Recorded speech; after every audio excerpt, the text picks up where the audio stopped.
Hi, Aries. Welcome to March. Okay, so where are you at right now? What's going on? They're saying um, you might not be shifting your perspective as much as you need to, but if you do that, if you change the way that you think about things, there's a lot of love and joy happening. Some of you will be falling in love this month. Some of you will just be feeling a lot of love for what it is that you do. But there's definitely this overabundance of love energy in the month of March. Yay! They're saying some of this is like sort of a gift from moving on from things in the past. Some of this is actually going to be an overabundance of love or joy for something from the past. And so that's not actually something that's out of the ordinary. When we're coming into a Mercury retrograde, you might be like hyper focused on someone or something from the past, and then like, oh my gosh, I really did love that. And now I'm going to go out of my way to really show that love. And so some of you might be reaching out to people that you love, that maybe you had a falling out with, whether that's a friend, whether that's a sibling, whether that's an ex. And so is that the best idea? And they say, for most of you, I think that will be received well. It's not going to be the case for everybody, but for most of you, it will be. For those of you who, where it won't be received very well, you already know who you are, and don't do it. Don't do it. Because it will bite you in the butt. Big time. Okay, so what is going to be tainting any sort of feelings of happiness or joy for you in the month of March? And they say action, impulsiveness, and acting impulsively when you're not feeling 100% confident.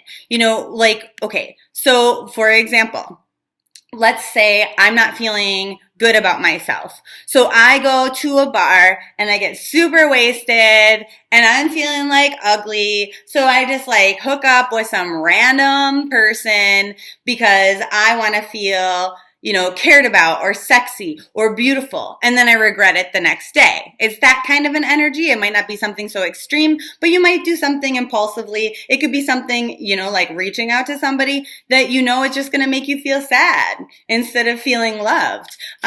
So whatever it is that you're not feeling super confident about, kind of going out of your way impulsively to try and control that situation and do something to fill that void, I don't think it's advisable, to be honest. So what is it that you think will make you happy this month? And they're saying, this sort of connection to the divine, to God, Allah, spirit guides, angels, the universe, energy, whatever it is. And you're not wrong. Okay, so how is this perception going to be true? And they're saying you have to do this in your own way though. So for example, let's say you're thinking, I'm going to go to church. Okay, I really want to go to church and I want to pray and I want to be around the music and the whatever, and that's going to uplift me. You're going to end up disappointed that that's not actually the case, because your spiritual connection, no matter how you experience that, through meditation, through yoga, through tarot, through whatever, prayer, this has to be a very individual activity. So I'm going to actually switch decks here, and I'm going to see for the majority of Aries, what is the way that you can feel most connected to the spirit world this month? And they say runestones, actually. I am a horrible person to ask about those because I don't know much about it. But a lot of you can feel some sort of connection or guidance that way in the month of March, okay? For the rest of you, what is it? Because I feel like that's a good portion of you, like a solid 60%, but not everybody. And they say your nutrition, actually, spiritualizing your food. Now, I know it sounds weird that you could spiritualize your food, but you can spiritualize anything. It could be like saying a prayer before you eat something. It could be like, oh, thank you, food, for being so delicious and for giving me nutrients and energy. It could be praying about, your food. There's so many different ways that you could spiritualize your food. I can make a 40-minute video on that, so I'm just going to skip over it. But you could type it into Google or into YouTube, how to spiritualize your nutrition, your food.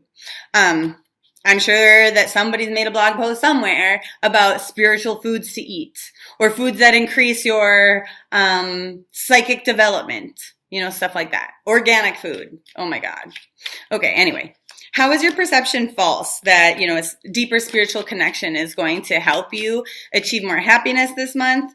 And they're saying, like, if you feel like you have to spend money, so if you don't already have runestones and you want to go out and buy like a really expensive set and like somehow that's going to help you do it, or like you're going to spend more money like to have more nutritious, like better foods, like we were talking about with the nutrients, they're like, that's not right. That's not right. Because that's just creating like another barrier to like fully using it.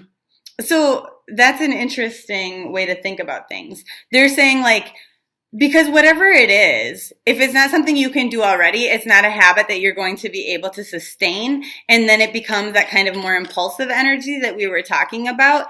And a lot of you are going to fail to see that, especially up until the new moon energy.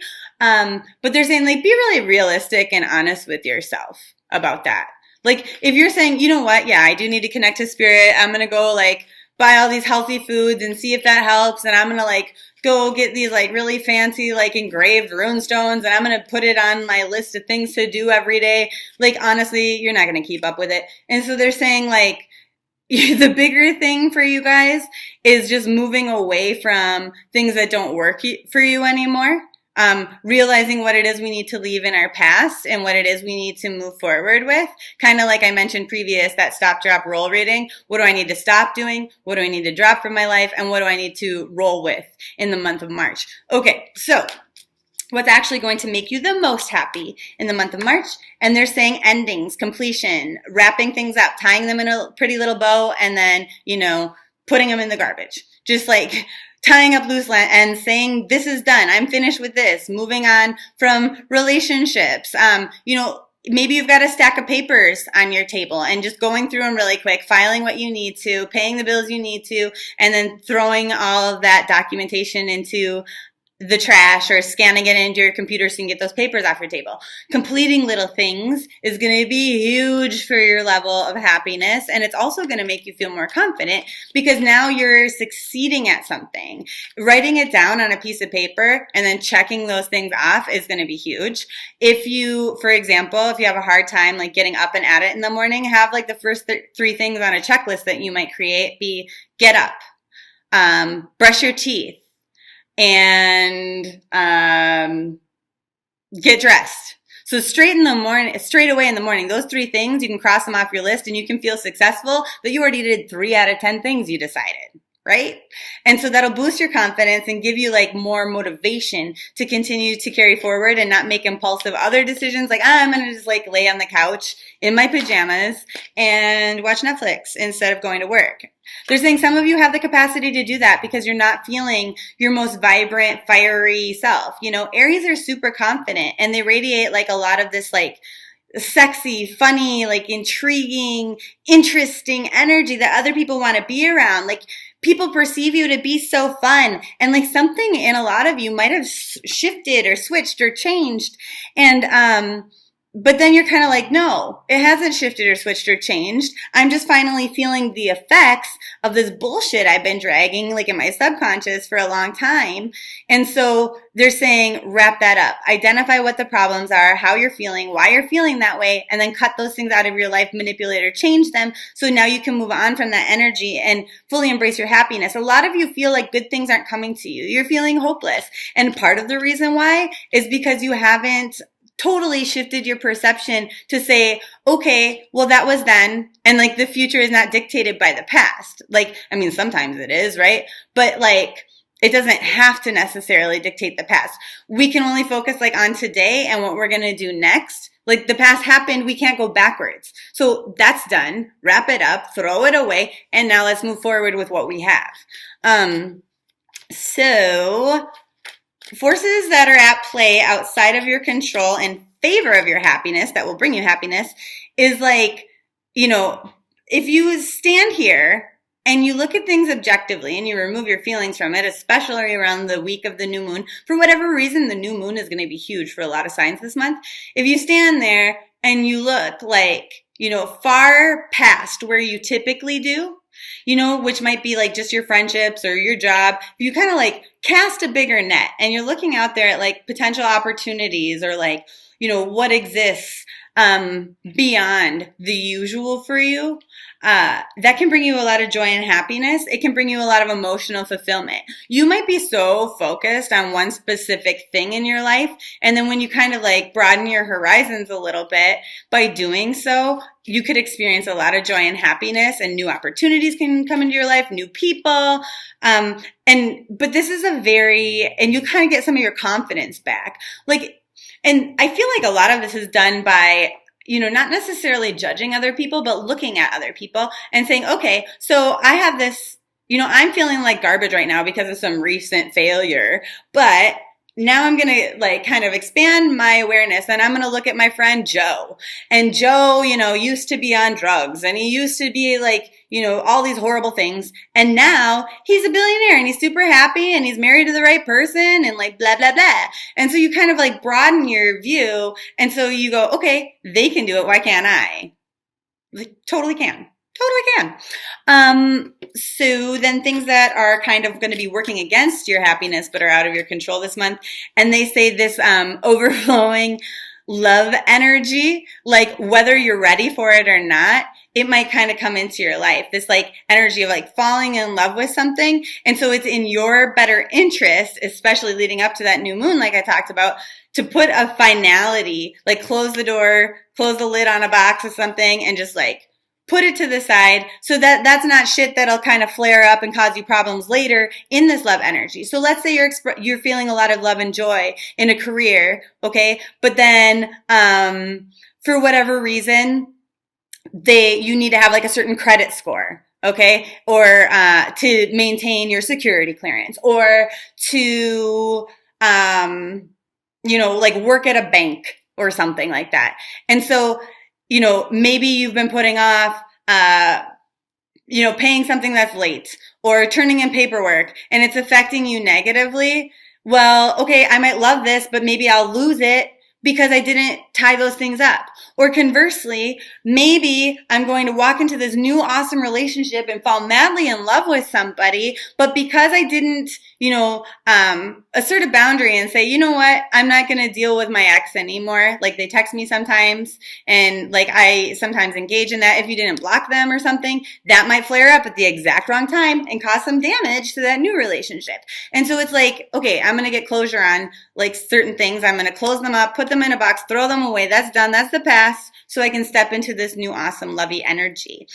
So as far as your lucky days this month go, you have the 15th of March. And then your power color of the month is white. So wearing white or imagining this white cleansing energy kind of coming through your crown chakra all the way through your body would be good. And this one talks about lightening up. Okay. So like I said, kind of standing there objectively, removing feelings from things and seeing, okay, what do I need to do to kind of get my confidence back? And so white gets rid of toxicity. It clears you. It cleanses you, not in the same way as yellow, but it kind of replaces any dark things with light, white, optimism, happiness, joyful love energy. Okay. And so this brings you peace. It helps you to have more integrity, to be more honest. It it relates to holiness, purity, right? Which is why you might be feeling you need to be more spiritual this month, or pray more this month, or whatever. And then what else does it do? Helps you to kind of get rid of that unnecessary baggage that we've been dragging around, like I mentioned. And so your affirmation with this one is, I give myself permission to lighten up and experience ease in my body and my soul. Okay? So that's going to be very important for you. And now what I wanted to mention actually with this one is it's a 24. So things are okay and they're only going to get better. You will achieve more balance as this month progresses. However, our lucky day is also the 15th, which is a 1, new beginnings, with a 5, which can be a sexy new beginning sometimes, but it can also mean, a hardship, struggle, disappointment, chaos energy. And so they're you get to make a choice here. Do you want things to be stable and awesome and easy when they start? Having cleared away all this baggage and bullshit that you need to before you step into that? Or do you want to drag that shit with you and have it flare up and ruin things? Up to you guys. And so either way, you're going to come to this place of balance with a 6. But the approach is going to be different for some of you. So it's advisable that we like step back, remove our feelings, look at things objectively, understand what it is we need to do, what we need to clear away, what we need to Marie Kondo the fuck out of our life, and then we can experience joy, happiness, love, and balance, a harmonious state, right? So there's that. Then your crystal of the month, surprise! There's no such thing as coincidence. It's white. Okay, this is called celestial aura. Aura crystals sometimes are hard to find if they're not aqua aura. So anyway, point is, with celestial aura here, what you get with this one is harmony. You get balance, you get peace, you get like alignment of all of your chakras and your auras and the meridians in your body and all of this stuff. It'll actually help make your physical body feel better. But anyway, so this helps you to use your spiritual gifts to their fullest potential and kind of helps keep you on the right spiritual path or course. It's not like really doing justice, like when I'm holding it back there. You see how sparkly that is? Probably not. It's so pretty. See, it's making a little light ray. So beautiful. Anyway, this helps you with, kind of coping with grief or loss or disappointment. It detoxes your body as well as your aura and your chakras. It relieves loneliness. It enhances so many of your metaphysical abilities, which is maybe why, like, if rune stones were not something you were into before, all of a sudden they're just making sense. It helps you to feel more like self-aware. It helps you to bond with other people. It helps you to reframe past situations, which is exactly what we need to do, right? Excuse me, sorry. And then what else does it do? It kind of like increases your consciousness, but also helps you to cooperate with others. It makes you less selfish. Not that Aries are always 100% selfish. Sometimes you can be, though, depending on what else is in your chart. So, I have some of these, I believe, on my website. If you wanted to purchase one from me, you can get one from your local crystal shop as well. But if you get one from me, then you also get lessons on how to use crystals and stuff like that to your fullest advantage. They come in like a video format, so that'll be pretty awesome if you're like a visual learner, which you probably are if you're watching my video. Okay, anyway, what kind of energies do we need to bring into our life to help us sustain any happiness energy that we get, so that we can thrive? And it's like that energy of completion and seeing things as successful, envisioning our success, where we want to go, remembering that other people see us more positively than we see ourselves sometimes, and then deciding to see ourselves in that same positive light, okay? How do we sustain that energy of happiness once we get it? And they're saying, being in that moment of like, okay, this feels good. Expressing gratitude for the moments that feel really good or happy or joyful. For example, in the morning when it's really sunny, I'm like, oh my God, I just want to sit in the sun all morning. I'm so happy and joyful and excited. And then as my day goes on, I tend to be in a better mood and express a lot more gratitude for the little things, like, I'm like, oh my gosh, my coffee is hot and I love it extra hot and it's like hotter than usual. This is amazing. And then my day just gets better. And they're saying, kind of taking a step back, reducing our impulsivity and looking at things through an objective lens are going to be the very best things for you this month.